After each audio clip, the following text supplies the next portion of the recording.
Hello, and welcome back to my kitchen garden. Now it's been another hot day today and it's very humid and sticky, and that's making it incredibly difficult to get jobs done. What I tend to do is, when it's hot like this, is to do the jobs early in the morning or in the evening. Now we're approaching our third heat wave for the summer. We're expecting high temperatures again for the next 4 to 5 days, so it's important really that I try and get these jobs done because they're piling up, and the longer I leave them, the harder it is to get them done. So one of the things I did this morning, which I'm really pleased about, is the brassicas needed a lot of attention. They had put on so much growth that they'd bulked up so much they were pushing out the netting, so I've taken off all the outside leaves all the way round to increase the airflow, and I even managed to harvest 4 kohlrabi, so I'm really chuffed about that. So I need to trim up the rose. That's finished flowering now, so the remaining flower heads have gone very brown and papery, so I need to remove all those and cut it right back to its green growth, and then that will look really fresh and healthy again. The rhubarb, which is underneath, I need to thin out. Now I've got 2 plants there, but I've really only got room for 1, so I think in the autumn I'm going to have to sacrifice one of those plants. So because of that, I'm going to remove as much rhubarb as I can this afternoon, so I will actually have a harvest of that. Other jobs to do in the garden are the raspberries and strawberries. They need trimming back as well, and I'm hoping to get some harvesting done. Now my harvests have been very slow so far this summer, and I think that is because we've had the high heat and low rainfall, so everything has slowed right down. But I do have some beans to pick. Obviously I'm going to have the rhubarb, I've got the kohlrabi, I've also got some shallots to lift, and in the greenhouse I've got 2 tiny red tomatoes, the first ones of the season, so I shall pick those, and I even found a couple of strawberries this morning as well. So, and if I have time, I may even tip out one of my potato buckets. So instead of just waffling, I need to get on with these jobs. So this rose gave me a spectacular display this year, but all the flowers are spent now. It has gone over and it's time to trim it back. So I'm going to take all the flower heads off, any new growth that is protruding too far, and because I like to keep it compact, and any of the new leaders need to be cut away as well or pruned back, because it is a rambler, and that's exactly what it does. If unchecked, it will just keep growing and growing, and it can get very, very untidy very quickly. So I'm going to tidy this up now and just hope I don't get scratched to pieces.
Now there's something that I'm really eager to show you, and that is my squash. Now you may remember in my previous video you saw me tying in the squash at this point, and then several days later I had to tie it in again.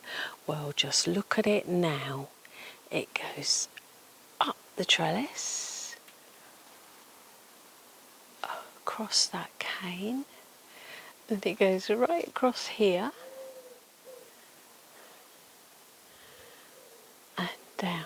If I step back here, you can see how long it's got. So I'm thinking if I restrict it to 4 fruit, that will allow it to put all its energy in that and not exhaust itself by just keep growing. So I've got 1 fruit there. That's number 2. And then round up here is number 3. I don't know if you can see through there, can you? Number 4. And I've just noticed actually there is a 5th one just here. Might keep that one and then cut it back.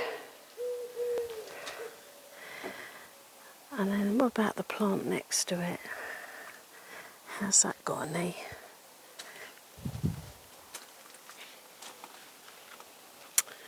Can't see any. It's poking through though. Let me go around the other side. Yeah, that's got 1. 1 so far. But it's, oh no, it's got 2. There's number 2. But that's got as far as there. And this is plant number 3, and that is just starting to take off now. But that hasn't got anything. I didn't think I'd be doing any climbing today. Well, I've had to sacrifice another fruit. And it just amazes me how much this can grow in a day. I wonder how big it would get if I just didn't cut it at all. So these are my raspberries and they're just getting too bulky, and the problem is over here they're leaning on the fig, so I want to just trim it up so that that frees up the fig and it gets a bit more airflow and it looks a bit tidier. Ouch, it's prickly.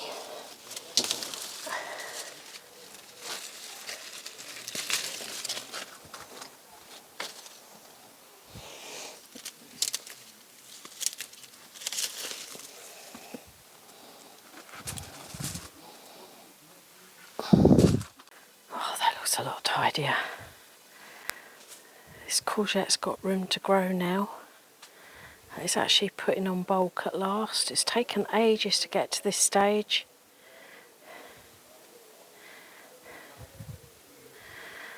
That's been thinned out.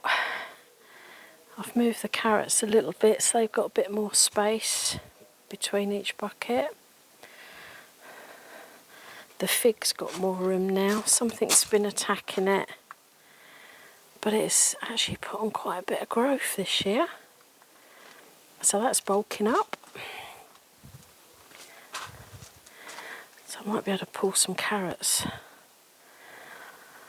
Right, gonna go and have a drink. So this afternoon it got incredibly humid. It was absolutely unbearable. I just couldn't work in the garden at all. And even Paddy, my little Cypriot, who loves the heat, couldn't stand it. He went indoors and I found him laying on the hard floor by the front door where it's nice and cool. So it's just gone 8 o'clock in the evening and I've come back out here now, and what I'm doing is I'm trimming up the strawberries, so I'm cutting right back to the crown and just leaving some new shoots so it can regenerate.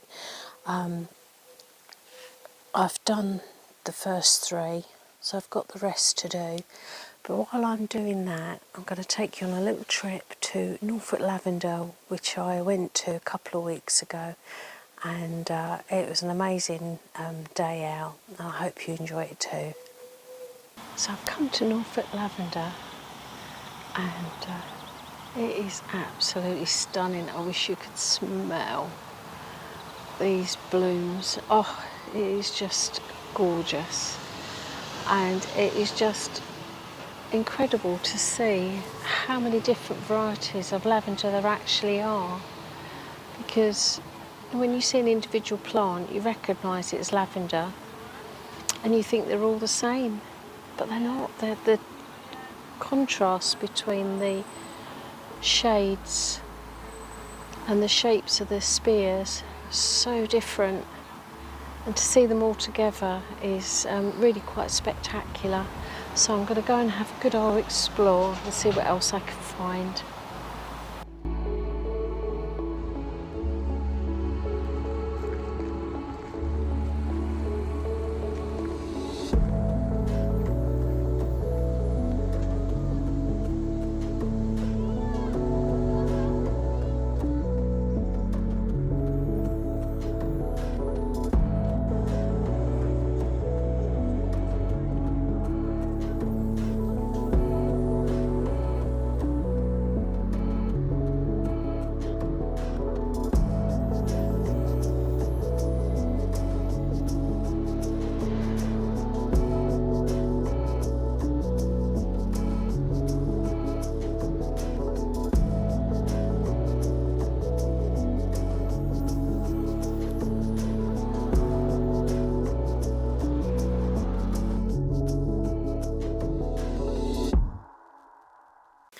So that was such a good day out. I highly recommend it, and I will also put a link to Norfolk Lavender in my description below, just in case you're interested.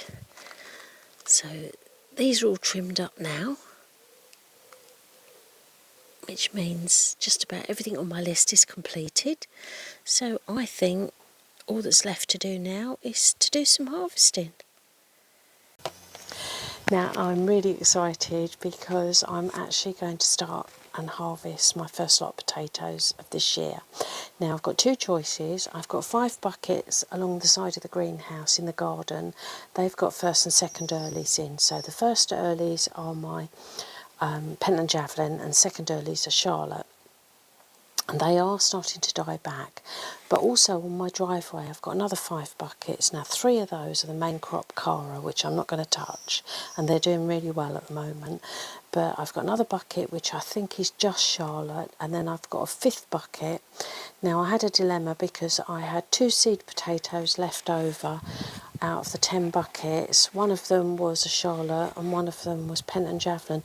So I bit the bullet and I put them both in one bucket. It's a bit odd, I know. But anyway, that is the bucket that actually has died back the most. So that's the one I think I'm going to try. So I'll take you out the front and I'll show you where they are. Okay, let's get you outside and show you what I've got.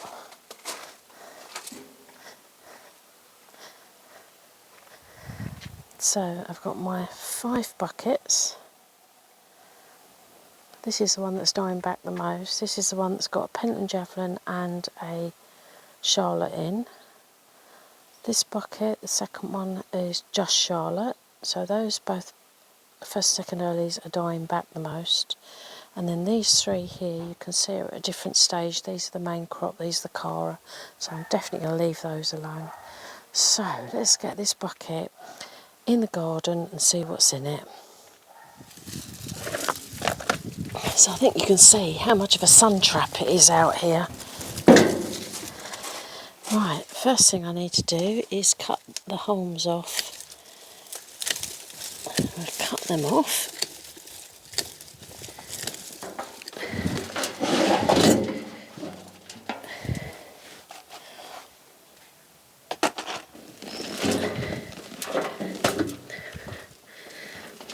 Oh, you can see they're different colours.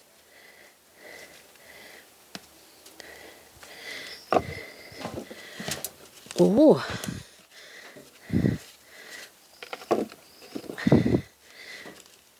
that looks like the seed potato. Oh, look at them. Oh, I think these are the Charlotte.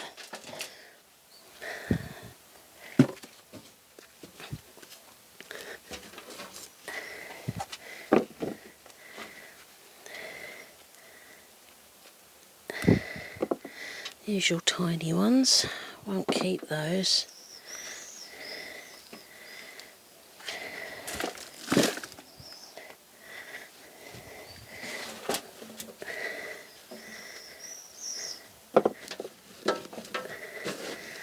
So where's the pentland? It must be here.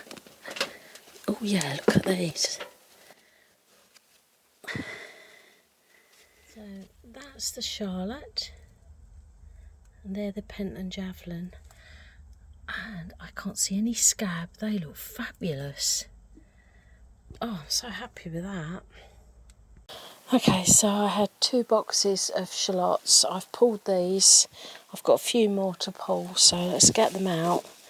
Let's see what we got. They're quite tiny, some of them.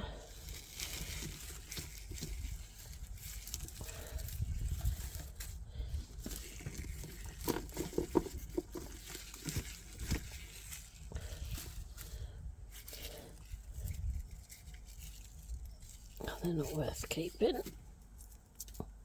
They're okay. There's some nice ones there.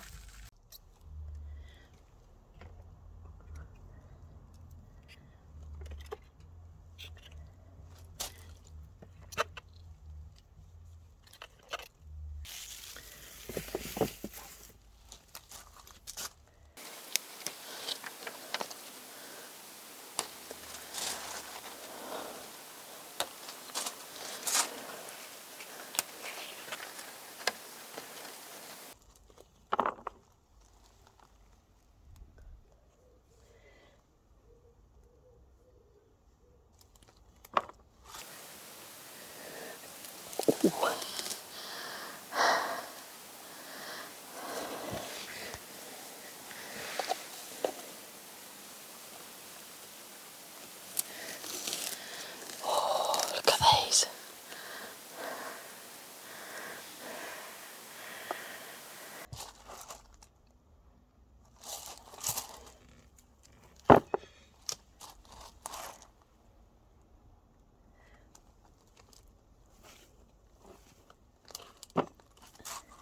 So look what I got here. They're tiny.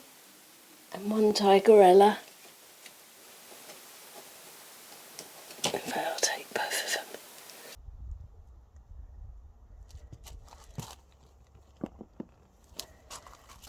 Oh my goodness, it is so hot this afternoon. I cannot do any more. In fact, I think a nice little siesta would go down a treat. But I'm pleased with what I've achieved. I got a lot of jobs done early yesterday morning and yesterday evening and again this morning. So they're all ticked off my list. I've done some harvesting and I'm really, really chuffed, particularly with the potatoes. Yeah, they've really surprised me actually. I didn't think they were going to be as great as they were. What else? In the greenhouse I've got some new salad leaves and lettuces developing. They're coming along a treat, so I'll be able to replace my salad bar with those in about a week, I should think. I've tasted my first tomato of the season and that was just sweet and perfect. So I think that's it for this video. If you're new to my channel, then please consider subscribing, and I'll see you all in the next one. But before I go, there's one thing I did want to say.